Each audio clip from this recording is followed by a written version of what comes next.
그다음에 파트 2의 이제 소프트웨어 개발 한번 살펴볼게요. 그래서 자료 구조 내용이 나오는데 자료 구조 내용에서 문제가 많이 출제돼요. 근데 자료 구조 쪽은 여러분들 이제 암기를 해야 되는 부분도 있지만 또 이제 실질적으로 이제 또 이렇게 직접 연습을 또 해봐야 되는 부분이 있기 때문에 그런 부분들은 이제 문제를 푸시면서 좀 반복적으로 연습을 해서 시험장에서는 이제 좀 정확하고 신속하게 여러분들 문제를 풀 수 있도록 만들어 놔야 된다라고 보시면 되고, 자료 구조에서 일단 중요한 게 이제 뭐가 돼요?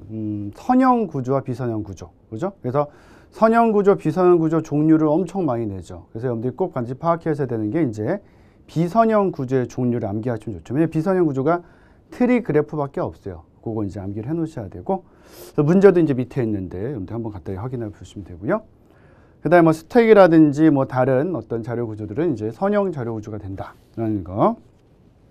그래서 이제 비선형 구조 종류 반드시 먼저 암기하셔야 되고, 그 다음에 이제 스택을 보시면 스택은 우리가 이제 후입선출이라고 하잖아요. 그죠? 그래서 이제 제일 나중에 들어간 게 제일 이제 먼저 나가는 그런 구조죠. 그래서 이제 스택이라는 건 이제 어떻게 생각하면 돼요? 사실은 스택도 이제 시험에서 많이 나오잖아요. 그죠? 그러니까 큐랑 헷갈리지만 않게 생각하시면 돼요. 그래서 항아리처럼 생긴 게 스택이고 파이프처럼 되어 있는 게 큐다라고 보시면 돼요. 일단 그래서 파이프처럼 되어 있으니까 큐는 어떻게 돼요? 그냥 흘러가는 거죠. 흘러가는 거. 그죠? 그래서 먼저 들어간 게 먼저 나가는 그런 개념이고, 스택 같은 경우는 이제 나중에 들어간 게 먼저 나가는 거죠. 이렇게 쌓이니까, 차곡차곡 쌓이니까, 그죠? 나중에 들어간 게 먼저 나가는 그런 형태다 이렇게 보시면 돼요. 그래서 일단 스택에서도 이제 중요한 부분이 이제 스택의 이제 기본적인 구조 일단 중요하고, 스택의 이제 응용, 그죠? 뭐 수식 계산부터 해서 이진트리 운행까지 있잖아요. 근데 이 부분은 사실 스택을 갖다 암기하는 것보다는 큐를 암기하는 게 더 나아요. 왜냐하면 큐랑 스택 두 개를 비교해서 어째 문제를 내는데 큐가 훨씬 더 응용 분야가 종류가 적어요. 종류 적은 걸 알아놓는 것이 훨씬 더 공부하기 편하기 때문에 이 부분을 암기하는 것이 아니라 큐 쪽을 염두에 암기하셔야 되고요. 대신 이제 수식의 표기법, 그래서 중위, 전위, 후위 이거 반드시 알아놓으셔야죠. 그죠? 이 세 가지 표기법은 뭐 시험 문제로 거의 한 문제씩 출제가 된다라고 이제 생각을 하셔야 돼요, 사실은. 근데 이거는 이제 뭐랑도 또 연관이 되냐면은 트리를 운행하는 거와도 또 연결이 돼요, 사실은. 그래서 반드시 이제 기억해 놓으셔야 되고, 중위, 전위, 후위라는 이름 자체가 어차피 연산자가 어디 들어가냐에 따라서 다르게 들어간 거예요. 그래서 연산자가 중간에 있으면 중위 표기법이고, 연산자가 맨 앞에 있으면 전위 표기법이고, 연산자가 맨 뒤로 가면은 후위 표기법이 된다라고 여러분들 이제 생각하시면 되고요. 요건 연습을 많이 해야 돼요. 문제 보시면서 연습 많이 하셔야 되고, 그 다음에 Q는 이제 우리가 일반적으로 이제 스택이 LIFO다, Last in First Out이다라고 한다면 Q는 이제 FIFO가 되는 거죠. 그죠? 그래서 먼저 들어간 게 먼저 나가는 구조다라는 거 기억을 하셔야 되고, 거기 이제 4번에 Q의 응용해 보시면은 작업 스케줄링, 너비우선 탐색, 트리의 레벨 순 3개밖에 없잖아요. 근데 이 3개 중에서도 작업 스케줄링이나 너비우선 탐색을 많이 내요. 또 밑줄 쳐놓으시고. 물론 이제 트리의 레벨 순에도 나올 수는 있어요. 근데 어차피 스택에서 트리 같은 거를 순회할 때 스택 이용해가지고 이제 사실은 중위, 전위, 후위 쓰는 거거든요. 그거 빼고 이제 나머지라면은 사실 트리의 레벨 순이기 때문에 사실 암기하는 거는 스택을 암기하는 것보다는 큐를 암기하는 게 훨씬 더 낫다라고 생각을 하셔야 돼요. 그래서 스택과 큐 일단 비교 잘 해놓으셔야 돼요. 그래서 두 가지 비교되는 문제들은 이제 많이 출제되기 때문에 반드시 잘 알아놓으셔야 되고, 그 다음에 이제 트리 그래프가 조금 더 난이도가 있죠. 아무래도 스택과 큐보다는 스택 큐는 조금 이제 여러분들이 좀 약간 쉽게 이제 공부를 하시는데, 트리 쪽 들어가고 그래프 들어가면 상당히 좀 어렵게 생각을 하거든요. 그죠? 일단 트리는 나무가 거꾸로 되어 있는 거죠. 그래서 이제 일반적인 어떤 현실 세계 나무는 밑에 뿌리가 있고 맨 위에 이제 그 잎사귀들이 있겠죠. 그죠? 근데 이제 우리가 지금 본 자료구조에서 본 트리는 나무를 뒤집어 거꾸로 놓은 거니까 가장 위가 뭐가 돼요? 뿌리가 있는 거고. 그죠? 가장 아래가 이제 잎사귀, 리프가 있는 뭐 그런 형태다라고 보시면 될 것 같아요. 그죠? 그래서 일단은 트리는 계층적인 자료 구조고요. 반드시 여러분들 뭘 하셔야 되냐면 용어 하셔야 돼요. 용어 한 문제씩 나오는 경우가 많으니까. 그래서 뭐 노드, 뭐 근노드, 단말로드, 특히 뭐 단말로드 개수 몇 개냐 이런 거 많이 물어보기 때문에 이 용어들 다 알아놓으셔야 되고, 그 트리의 순회, 그러니까 어떻게 본다면 이제 스택에서 이제 전이, 중이, 후이 표기법을 내지 않는다라고 한다면은 트리의 순회를 내는 경우가 많아요. 근데 사실 이제 우리 문제 보다 보면은 트리의 순회랑 스택에서 이제 그 표기법이 똑같은 거거든요. 사실은 똑같은 건데, 그러니까 연산자가 어디 있냐에 따라 다른 거예요. 연산자 위치에 따라서 전이, 중이, 후이 이름이 붙은 거니까. 근데 스택 쪽에서 그 문제 하나 나오고 트리 쪽에서 이 문제 또 하나 나온 적도 있어요. 똑같은 문제가 양쪽에 두 문제가 나온 적도 있기 때문에 굉장히 중요한 부분이고, 이거는 반드시 뭘 해야 돼요? 여러분들 연습하셔야 돼요. 밑에도 이제 트리의 순회 예라고 해가지고 트리 하나 이제 딱 써놓고서 전이, 중이, 후이 써놨잖아요. 요걸 반드시 여러분들 연습을 해 놓으셔야 돼요. 그래서 일단은 뭐에다 기반을 둬야 되냐면은 전이면은 뭐예요? 루트가 맨 앞에 있다는 거잖아요. 그죠? 중간이 맨 앞에 있는 거니까. 중간 왼쪽 오른쪽이잖아요. 그죠? 그래서 이제 전이면은 중왼오 이거 써놓고 봐야 되고, 그죠? 그 다음에 중이면은 왼중오잖아요. 왼중오. 그 다음에 후이면은 왼오중이 되는 거죠. 그래서 그런 부분들 반드시 정확하게 이제 이 명칭과 결부해서 알아놓으셔야 되고, 그렇기 때문에 전이순회는 중간 왼쪽 오른쪽이니까 가장 왼쪽에 가장 처음에 중간이 올 수밖에 없어요. 그러니까 가장 처음에 뭐가 온 거예요? 지금 루트 노드 A가 올 수밖에 없는, 동그라미 쳐놓으시고. 그래서 중간 오고 왼쪽 오른쪽 가는 거죠. 중위는 어떻게 해요? 중간에 루트가 들어가는 거잖아요. 그죠? 중간에. 그래서 지금 보시면 이제 DBA라고 되어 있잖아요. A 동그라미 쳐놓으시고. 이게 중간이에요. 이 중간 루트 A를 기준으로 왼쪽 오른쪽 나뉘는 거니까. 그죠? 후위는 뭐 A가 어디 가요? 왼오 중이잖아요. 왼오 중. 그죠? 중간이 제일 오른쪽, 제일 끝으로 가는 거죠. 한마디로. 그죠? 그런 형태로 이제 구성이 된다. 그래서 그거만 파악을 잘 해놔도 이 이제 트리의 순회에 문제를 푸는 게 굉장히 쉬워져요. 그리고 연습을 해봐야 돼요. 반드시. 그죠? 그래서 항상 이제 왼쪽과 중간과 오른쪽을 나누어서, 그죠? 생각하고 연습을 하셔야 되는, 연습을 좀 많이 해야 되는 부분이 문제 풀면서. 그 다음에 이제 그래프는 사실은 이제 뭐 그렇게 많은 내용이 나오진 않는데, 무방향 그래프와 방향 그래프에서 이제 밑에 이제 실제 우리 기출로 나왔던 한 두 번 정도 나온 것 같아요. 근데 그 이전에도 나온 적은 있으니까 지금 보는 것처럼 이제 뭐 최대 간선수. 그러니까 무방향 그래프가 이제 방향 그래프보다는, 방향은 이제 화살표로 그 방향을 나타내는 거기 때문에 무방향 그래프가 이제 화살표 수는 뭐 2분의 1 정도 되죠. 더 적다. 그죠? 반 정도 적다라고 보시면 되고, 트리 이런 것들, 그러니까 트리란다. 그래프 이런 것들이 있다라는 거 간단히 보시면 되고요. 정렬은 이제 뭐 하는 방식도 내요. 하는 방식은 아무래도 이제 선택 정렬, 버블 정렬, 삽입 정렬을 많이 내요. 그래서 이제 그 뒤에도 아마 제가 문제 넣어놓은 게 버블 정렬과 이제 선택 정렬 하는 방식 넣어놨잖아요. 그죠? 그거 연습 반드시 잘 하셔야 돼요. 그래서 일단은 기본적으로 우리 시험에서 이제 뭐 거의 한 문제씩 나오는 게 이제 선택 정렬, 버블 정렬, 삽입 정렬 중에서 보통 이제 3회전까지 하는 거. 이거 문제를 많이 내거든요. 그러니까 그걸 여러분들이 반드시 연습을 해 놓으셔야 되는 거고. 그 다음 이제 그거에 더불어서 이제 그 정렬 알고리즘 복잡도 많이 내니까. 그래서 어디다 기준점을 잡는 게 좋아요? 퀵 정렬의 기준점을 잡는 게 좋아요. 퀵 정렬의 기준점 잡아서 퀵 정렬의 평균은 n 로그 n이지만 최악은 n제곱까지 가고, n제곱이 위에는 다 n제곱이잖아요. 버블, 선택, 삽입은 n제곱이고, 그다음에 밑에 있는 합병 정렬, 힙 정렬은 다 n 로그 n이니까. 그래서 퀵 정렬을 기준으로 딱 잡아놓는 것이 실제 문제 푸는 데는 굉장히 좀 좋다라고 생각하셔야 되고. 그래서 나머지 것들은 사실 이제 그 비교 표현법, 그죠? 그걸 좀 잘 알아놓으셔야 되고, 그다음에 선택 버블, 삽입 정렬은 직접적으로 정렬하는 방법까지도 여러분들이 좀 생각을 좀 해 놓으셔야 되고요. 그 다음에 이제 해싱이 있어요. 해싱. 해싱은 사실 뭐냐면은 실제 이제 뭐 직접 파일 같은 데거든요. 직접 순차 파일이 아닌 직접 파일 같은 데서 파일의 어떤 주소를, 그죠? 데이터가 들어간 주소를 갖다가 이렇게 정확하게 이제 계산하는 거다라 보시면 돼요. 근데 이제 그 주소를 계산하다 보니까 어떤 문제가 발생할 수 있냐? 주소를 계산하다 보니까 그 주소가 같은 주소가 또 계산될 수도 있는 거예요.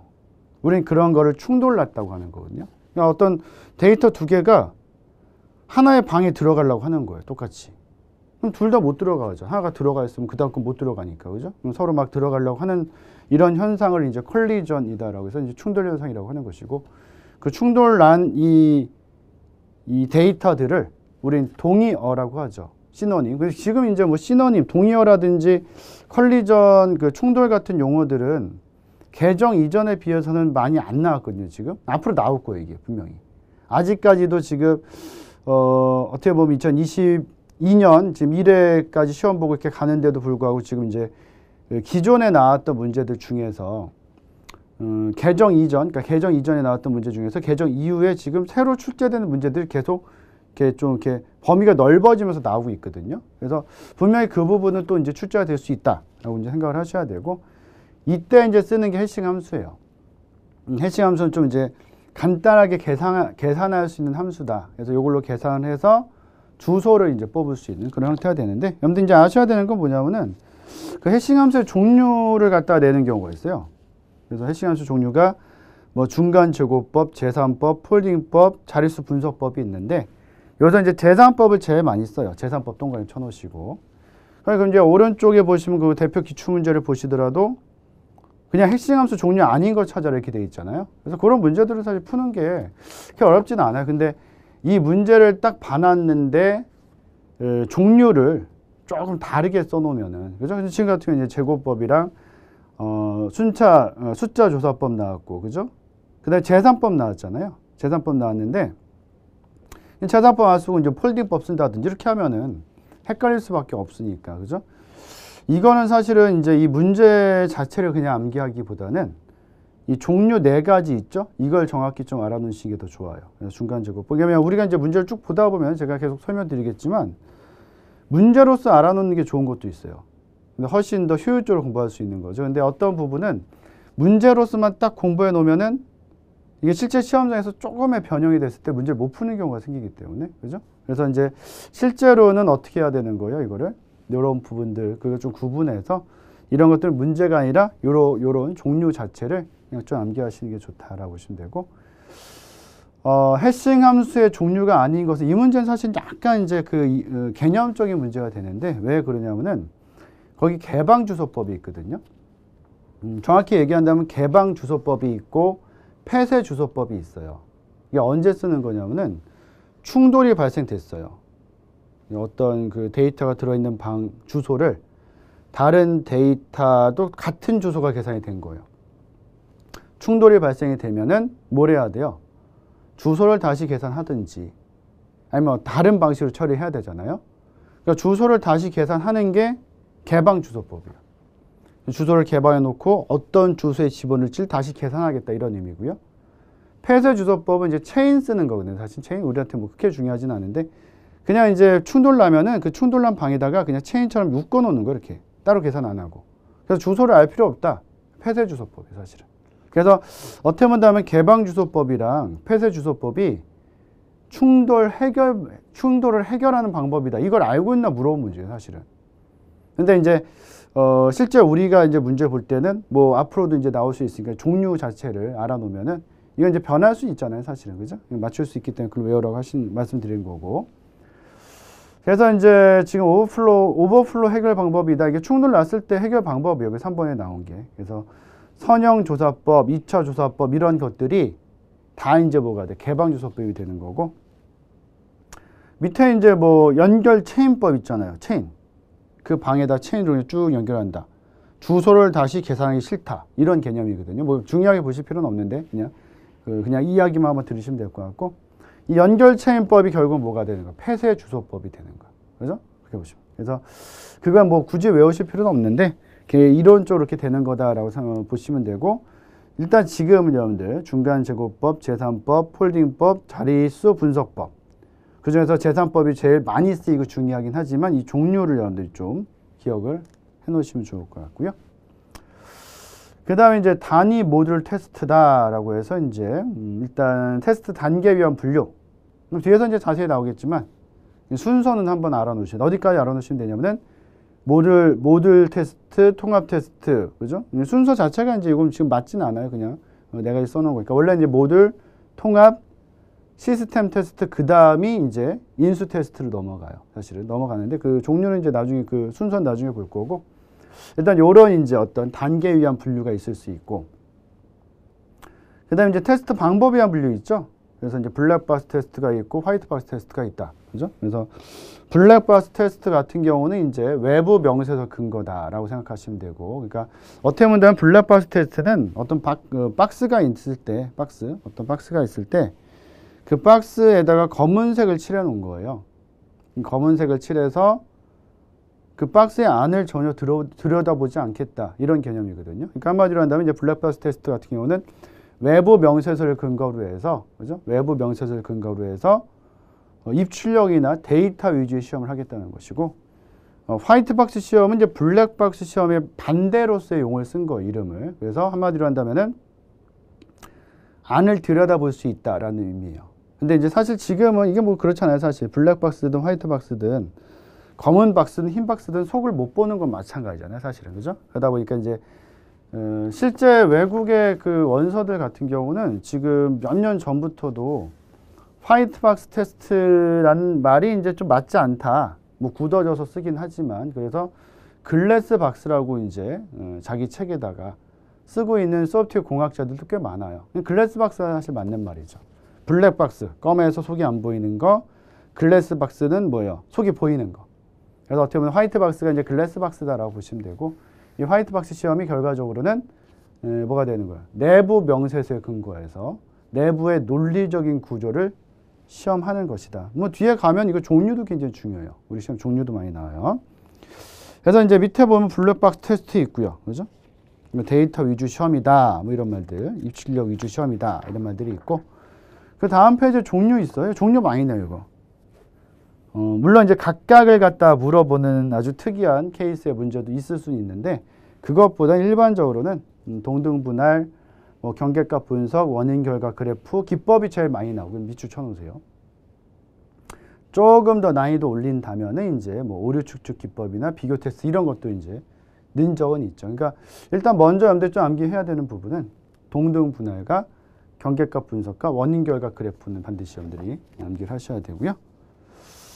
화이트박스 테스트에서는 일단은 제일 중요한 게 논리적 구조를 파악하는 것이기 때문에 그 경로를 시험하는 게 중요해요. 경로. 하나의 모듈이 있을 때 그 모듈 안에서 시작에서 끝까지 가는 길이 여러 가지 있을 수 있잖아요. 그죠? 그 길을 어떻게 이제 통과할 것이냐. 그죠? 그걸 다 시험해 보는 것이고. 그래서 중요한 게 이제 기초 경로 테스트 밑줄 쳐 놓으시고, 기초 경로 검사라고 이제 보통 많이 쓰는데 똑같은 말이죠. 기초 경로 시험, 그 다음에 이제 그 밑줄 쳐 놓으시고, 그 외로 이제 루프 테스트 밑에 쭉 가면 이제 6번에 있죠. 그런 것들도 이제 뭐 문제에서 종류로 루프 테스트라든지 다음 페이지에 있는 조건 테스트, 뭐 데이터 흐름 테스트 이런 것들은 나온 적이 있어요, 사실. 근데 이제 이 블랙박스 시험과 화이트박스 시험의 종류를 내면은 보통 이제 주축이 되는 것이 블랙박스 시험이 주축이 돼요. 그래서 반드시 여러분들 꼭 기억하셔야 되는 게 블랙박스 시험에 있는 종류가 동등분할, 경계값 분석, 원인 결과 그래프. 이건 반드시 암기를 해놔야 돼요, 기본적으로. 나중에 이제 문제 보시다 보면은 물론 조금 더 어렵게 내는 문제에서는 그 외에 종류를 내기도 해요. 하지만 블랙박스 시험과 화이트박스 시험의 종류를 내는 시험에서는 거의 한 90% 이상은 보통, 그죠? 그쪽을 많이 출제를 하기 때문에 여러분들 반드시 그걸 기억을 하셔야 되고요. 그 다음에 형상관리. 형상관리도 마찬가지로 어떤 용어 같은 거에 대해서 이제 출제를 할 때가 있죠. 그죠? 이 형상관리는 사실 여러분들 이렇게 생각하시면 돼요. 형상관리라는 것은 어떤 그 용어적으로는 상당히 좀 어려워요. 그래서 형상관리를 보통은 그 뒤쪽으로 빼놓는 경우가 많아요. 앞에서 형상관리 따로 보지는 않고 사실 뭐 그런 경우가 많이 있고, 형상관리라는 것은 사실 이제 뭐 하는 거예요? 형상관리라는 것은 변경을 관리하는 거예요. 변경. 그래서 이제 소프트웨어가 어떤 변경이 됐을 때 그 변경에서 오는 충격을 최소화하기 위해서 뭐 문서라든지 이런 걸 관리하는 게 이제 형상관리다. 이렇게 보시면 되죠. 그래서 거기 이제 뭐 보세요. 형상관리의 어떤 의미를 갖다가 또 물어볼 때 있으니까 개념을 소프트웨어에 대한 변경을 철저히 관리하기 위해서 개발된 일련의 활동이다. 밑줄을 쳐놓으시고.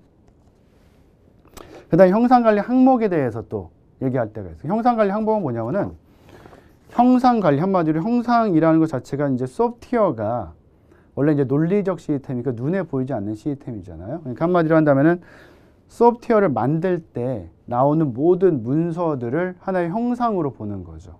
그래서 그걸 관리하겠다라는 거죠. 기준선 딱 잡아놓고. 그래서 이제 밑에 보시면 형상관리 항목이 여러 가지가 있어요. 요거 분석서부터 해서 이것보다 더 많죠. 뭐 어떻게 보면 뭐 설계에서도 여러 종류 뭐 기본 설계에서 상세 설계에서 나뉠 수 있는데 기본 설계서랑 뭐 상세 설계에서 나뉠 때 그런 거 다 포함될 수 있어요. 다 코드도 프로그램도 뭐 소스 코드 뭐 목적 코드 뭐 여러 가지 있잖아요. 그죠? 그런 거. 베이스 라인이 이제 이런 문서들 처음에 딱 만들었을 때 기준선 잡는 게 되고요. 그죠? 그런 부분들 확인하셔야 되고. 그 다음에 형상관리 도구에서 이제 뭐 체크인 같은 거 많이 되죠. 체크인, 체크아웃, 뭐 커밋 이런 것들 뭐 성공한 거니까 그죠? 그런 것도 한번 확인하시면 좋을 것 같고. 그 다음에 이제 리팩토링 나오는데 리팩토링 같은 경우는 뭐 리팩토링 자체로서 문제를 아주 많이 내진 않아요. 근데 이제 리팩토링이 좀 포함돼서 나온다든지 그죠? 그런 문제들은 예전에 개정 이전에도 많이 있었으니까. 코드에 좀 문제가 있는 거를 미리 고치는 거예요. 코드에 문제가 있는 것을 우리는 그 밑에 보면 있어요. 거기 그 리팩토링 정의에서 2번에 보면은 코드 스멜을 고치고 다듬는다 돼 있잖아요. 그러니까 코드 스멜이라는 것은 이 코드에서 냄새가 난다. 그러니까 뭔가 나중에 뭐 잘못될 수 있는 위험도가 있는 코드죠. 그걸 미리 고쳐서 나중에 이제 많이 들 수 있는 비용 같은 거를 줄이겠다. 이런 개념이 되는 것이고. 그래서 밑에 보면 이제 뭐 코드 스멜이라는 의미도 있고, 뭐 리팩토링 대상들이 있죠. 그런 것들을 한번 확인해 놓으시면 되는데, 일단은 중요한 거는 리팩토링이 어떤 거다라는 걸 알아놓는 게 상당히 중요하다라고 보시면 되고. 그 다음에 28번에 애플리케이션 패키징인데, 패키징은 일단은 제일 많이 나오는 게 사용자 중심이다. 이게 많이 나와요. 이거 우리 시험도 지금 그 문제가 아마 그죠? 그 옆에 그 문제 있잖아요. 지금 대표 기출 문제 그 26페이지 오른쪽에 보시면 소프트웨어 패키징에 대한 설명이 틀린 것은 돼 있는데 1번에 바로 있잖아요. 패키징은 개발자 중심으로 진행한다. 사용자예요, 사용자. 그러니까 이 부분이 뭐 지금 정보처리 기사의 문제가 딱 나와서 제가 중요하다 말씀드린 게 아니라 패키징 쪽에 나오면은 소프트웨어 공학 어느 시험이라도 제일 중요하게 묻는 게 첫 번째 이거예요. 그러다 보니까 우리가 지금 보고 있는 정보처리 기사 시험에서도 이걸 계속 묻고 있는 거죠. 문제로. 그죠? 이렇게 보시면 되고. 그래서 일단 패키징이 어떤 거다라는 거를 이제 좀 확인을 해 놓으셔야 되고요. 그 다음에 이제 3번에 소프트웨어 패키징 도구 활용 시 고려사항 이것도 위치 쳐놓으시고 뭐 보안이라든지 뭐 사용자 편의성 생각해야 되겠죠. 그죠? 사용자 중심으로 만드는 거니까 뭐 암호화 알고리즘 다른 어떤 기종과 다른 기종과의 연동 같은 것도 고려해야 된다. 그래서 거기 이제 릴리즈 노트 있고, 릴리즈 노트에 대한 것도 이제 뭐 지금 여기 자세히 안 나왔지만 간단하게 출제될 때가 있고요. 그 다음에 애플리케이션 배포 도구도요, 구성 요소 정도는 암호화부터 해서 크랙 방지까지 내용이 있는데 간단히 한번 읽어보세요. 그죠? 간단히 읽어보시면 좋을 것 같고. 그 다음에 이제 DRM을 많이 내죠, 문제로. DRM 부분을 상당히 많이 내죠, 문제로. 앞으로도 많이 나올 것 같아요. 지금 여러분들 그 위에 표시된 거 보시면은 어떻게 보면 한 번도 안 빠지고 나온 거예요. 이런 거 뭐 많지 않거든요, 사실은. 많지 않은데 한 번도 안 빠지고 나온다는 것은 앞으로도 계속 나온다는 뜻이에요. 그래서 일단 이제 뭐 DRM 자체가 이제 디지털 라이트 매니지먼트니까 디지털 저작권 관리를 하는 거죠. 그죠? 그래서 중요한 부분은 일단은 그 3번에 이제 핵심 기술이 중요해요. 암호화부터 해서 사용 권한까지 있죠. 많죠, 종류가. 주로 그걸 내요. 정보처리 시험도 그렇지만 DRM을 출제하는 다른 시험들 다 그래요. 뭐 정보보호론이라든지 이런 데서도 보통 이제 핵심형 기술 요소를 내고. 근데 이것만 계속 내다 보니까 우리 많이 내잖아요. 또 DRM을. 정보처리 기사에서. 맨날 똑같은 문제가 나올 수 있으니까. 그 이후에는 이제 시스템의 구성 요소도 이제 시험 문제를 내죠. 그래서 콘텐츠 뭐 제공자부터 해서 많이 나오는 게 일단은 이제 그 보안 컨테이너 밑줄 하나 쳐놓으시고, 그다음에 DRM 컨트롤러도 밑줄 하나 쳐놓으시고, 클리어링 하우스 동그라미 쳐서 제일 많이 나와요, 얘가. 클리어링 하우스가 정보처리 기사에도 많이 나오지만 다른 시험의 DRM도 상당히 많이 나와요, 일단은. 그죠? 하나씩 기억을 해 놓으셔야 돼요. 그래서 핵심 기술 요소를 일단은 문제 나오는 걸로 이제 잘 알아 놓으셔야 돼요. 옆에 이제 문제도 보면은 또 여러 가지 이제 형태가 나오는데 뭐 기술 요소 아닌 거 찾아도 이렇게도 나오니까. 그죠? 어떤 것들이 있다라는 걸 한번 정확히 봐놓으실 필요가 있고요.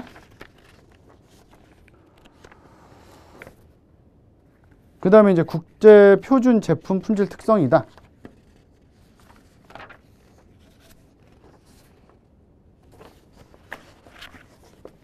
그래서 여기서 이제 어떻게 본다면은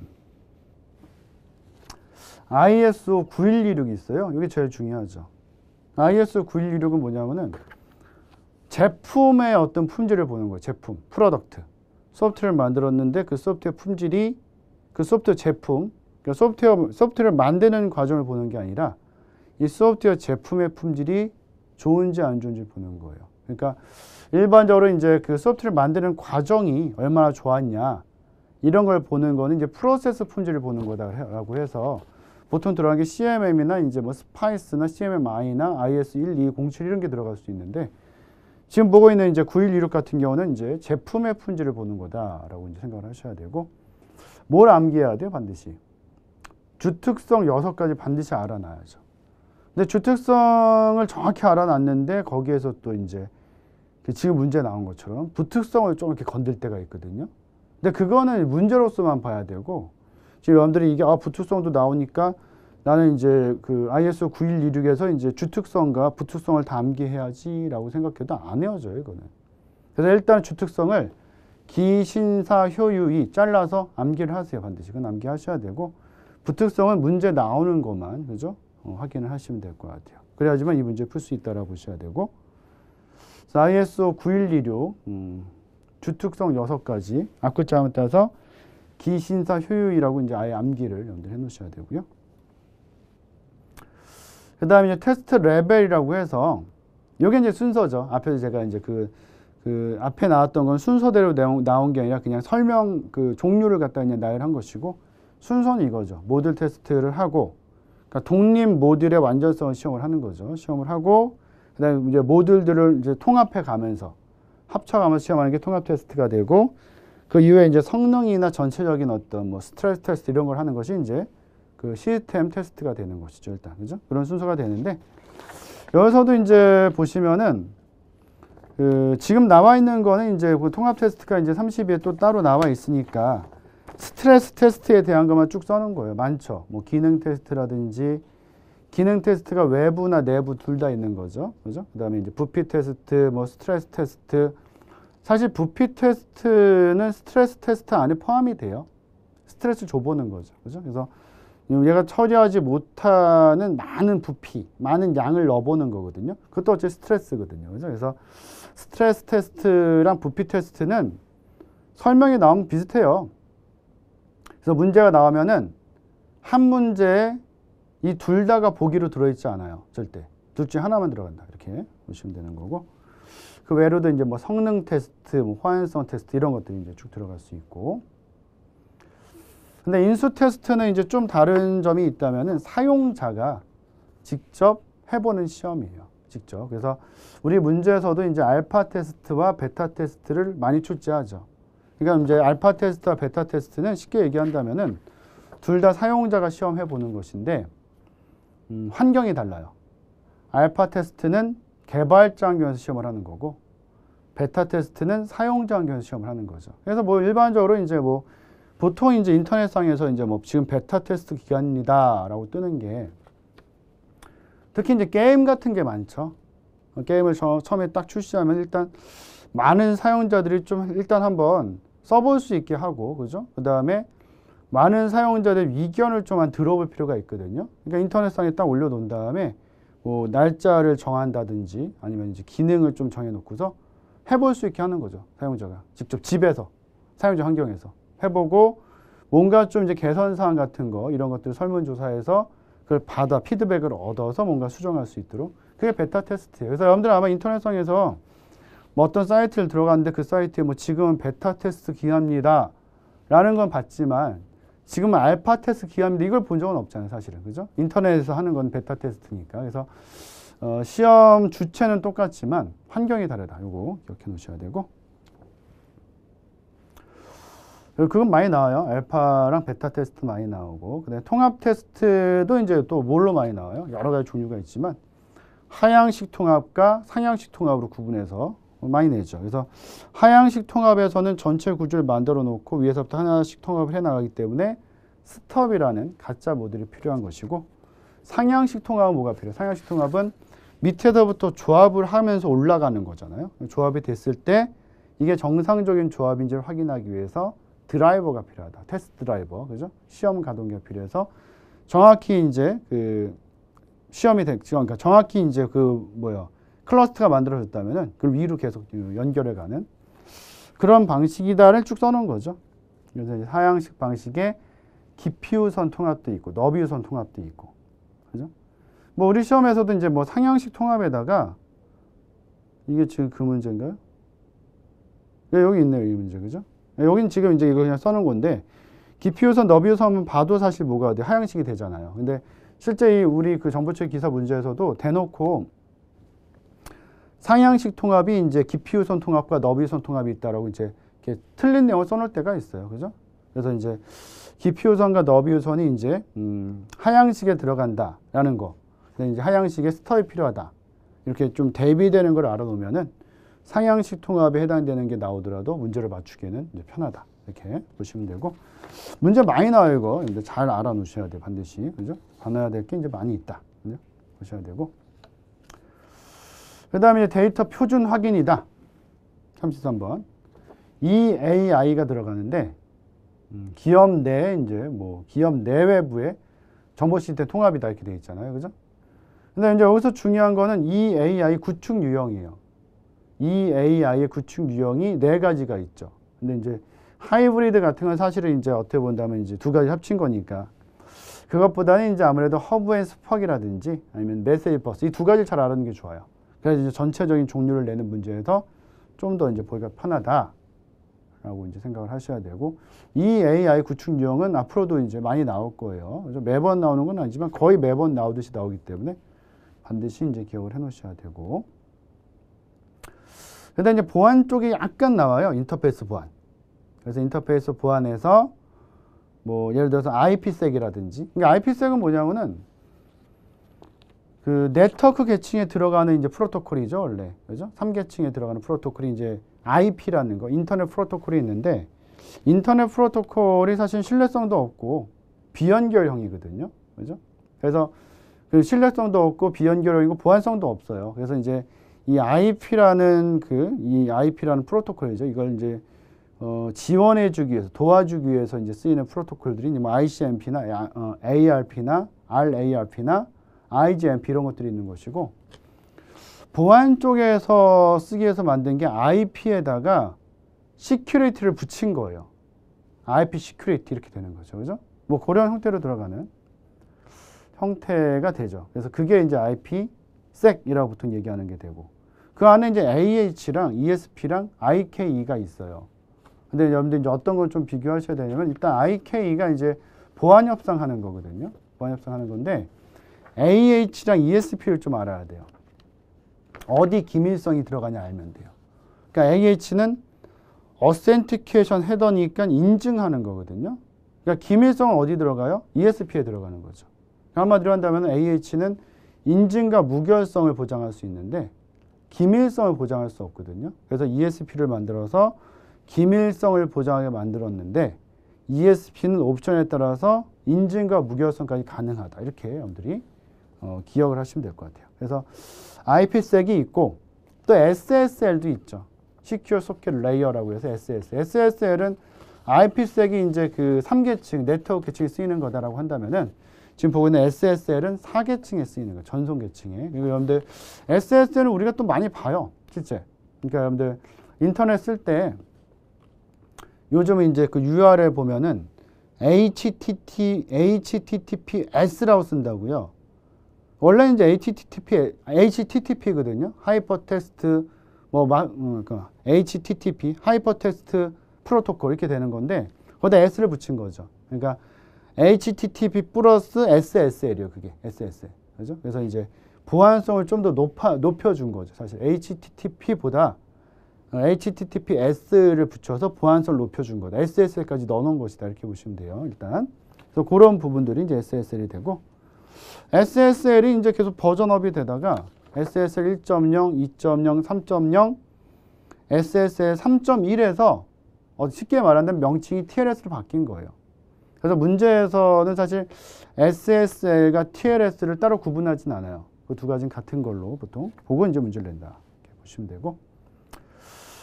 근데 마지막으로 이제 인터페이스 명세에서는 이제 인터페이스 구현 검증 도구 중에서 이제 X유닛이라든지 STAF를 제일 많이 냈거든요. 앞으로 제일 많이 낼 거고, 특히 이제 X유닛 많이 내는데, 이 종류는 계속 낼 거예요, 시험으로. 반드시 기억을 해 놓으셔야 되고, 뒤에 문제도 이제, 그 형태가 하나 나와 있죠. 근데 마찬가지로 이제 종류 아닌 걸 쓰는 거기 때문에, 일단은 이 종류가 어떤 게 있다는 거를 파악하는 게 중요하죠. 그래서 이거는 사실 이제 문제로 좀 기억을 하시는 게 좋다. 그래서 인터페이스 명세까지 한번 살펴봤고요. 그러니까 이제 지금 우리 뭐 소프트웨어 설계도 그렇고 개발 파트도 그렇고 뭐 양은 상당히 많아요. 근데 거기서 이제 우리가 문제를 풀어서 정답을 또 이제 해결하기 위해서는 좀 더 효율적으로 이제 공부할 필요가 있기 때문에 지금 이제 쭉 이렇게 중요하다 말씀드렸던 부분을 기준으로 해서 공부를 하면서 조금씩 이렇게 그 범위를 조금씩 넓혀가는 게 오히려 더 좋을 것 같아요. 그래서 일단 파트 2 한번 정리해 봤고요. 다음 시간 파트 3로 또 여러분들 다시 또 한번 찾아뵐게요.